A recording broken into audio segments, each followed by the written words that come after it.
ہمارے نبی کے زمانے میں ایک صحابی تھے، حضرت معاذ ابن جبل رضی اللہ تعالیٰ عنہ۔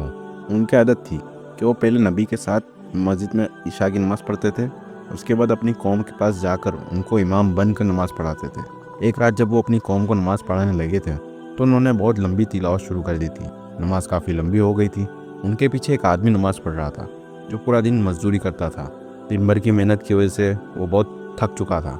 جب نماز لمبی ہوتی گئی تو اس مزدور سے کھڑا رہنا مشکل ہو گیا تھا، اس لیے اس نے جماعت چھوڑ دی، اپنی نماز چھوٹی سی پڑھ کر وہاں سے چلا گیا۔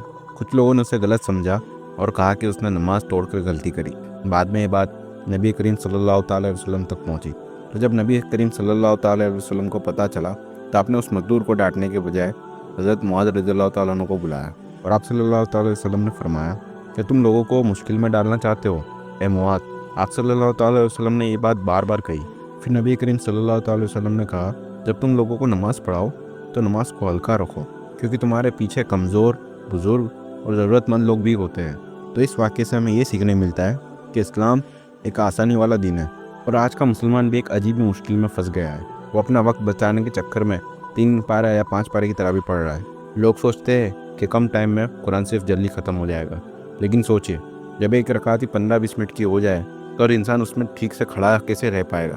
کچھ لوگ تھک کر جھک جاتے ہیں اور کچھ لوگ بس انتظار کرتے ہیں کہ امام رکوع میں جائے اور وہ صرف رکعت پکڑ لیں۔ اب سوال یہ ہے کہ نماز کا مقصد صرف ختم کرنا ہے؟ آپ اس بارے میں کیا سوچتے ہو؟ کمنٹ میں لکھو، اور ملتے ہیں نیکسٹ ویڈیو میں۔ تب تک کے لیے فی امان اللہ۔